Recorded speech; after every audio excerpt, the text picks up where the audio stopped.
আসসালামু আলাইকুম। সম্মানিত দর্শক, আমরা প্রায়ই দেখি খাবার সময়ে অতিরিক্ত খাবার গ্রহণ করি।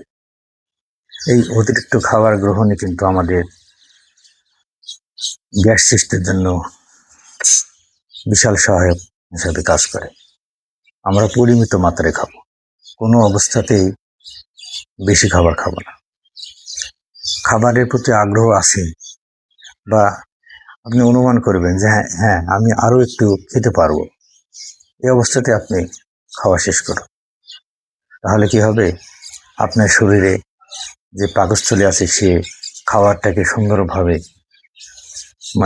ভেঙে টুকরো টুকরো করে সুন্দরভাবে হজম করতে সহায়ক ভূমিকা পালন করবে।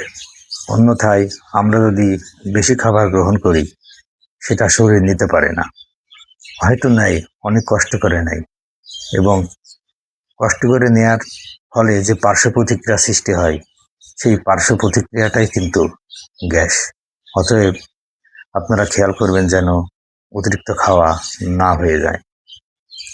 এক্ষেত্রে একটি উদাহরণ দেওয়া যায়, যারা মা বোনেরা আছেন তারা একটু দেখবেন যে একটা ব্লেন্ডার মেশিনে যদি একেবারে লোড করে কোনো কিছু দেওয়া যায়, তখন ব্লেন্ড করতে কেমন হয়, আর যদি সীমিত পরিমাণ বা অর্ধেক পরিমাণে ব্লেন্ড করেন তাহলে ব্লেন্ড করা কত সুন্দর হয়।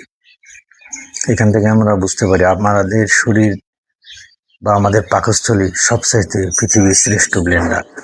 যে ব্লেন্ডারটা সুন্দরভাবে সমস্ত খাবারকে টুকরো টুকরো করে ভেঙে অ্যাসিড নিঃসরণ করে সেই খাবারের পরিপূর্ণ পুষ্টি সমস্ত শরীরে দান করে উচ্ছিষ্ট অংশকে মল এবং চুল, পাশাপাশি ঘাম হিসাবে বের করে দেয়। অতএব পৃথিবীর শ্রেষ্ঠ ব্লেন্ডার হচ্ছে আপনার শরীর। এই ব্লেন্ডারকে নষ্ট করবেন না, নষ্ট হলে দিন শেষে কিন্তু আপনারই ক্ষতি, যেটা আপনি এখনো বুঝতে পারছেন না। হয়তো জিহ্বার তাড়নায় আপনি খাবার খাচ্ছেন, খেতে খুব ভালো লাগছে, খেয়ে নেই, দাওয়াত খেতে গেছি, খেয়ে নেই, একটু বেশি করে খাই, এটা কিন্তু কোনো মোটেও কাম্য নয়। আপনি খাচ্ছেন না, আপনার শরীরকে প্রেশার দিচ্ছেন, আপনার শরীরকে চাপে ফেলছেন, সেটা কিন্তু খেয়াল করবেন। অতএব অতি ভোজন বা অতিরিক্ত খাবার এটা আপনাকে পরিহার করতেই হবে। আপনি না খেয়ে থাকলে আপনার শরীরে তেমন কোনো সমস্যা হবে না। এর প্রমাণ কিন্তু রমজান মাসের রোজা, সেই সময় মানুষ কিন্তু সুস্থই থাকে, বরং না খেয়ে থাকলেই বেশি ভালো থাকে মানুষ। অতএব আমরা সাবধান হয়ে যাই, অতিরিক্ত ভোজন আমরা এড়িয়ে চলি। ধন্যবাদ। আসসালামু আলাইকুম।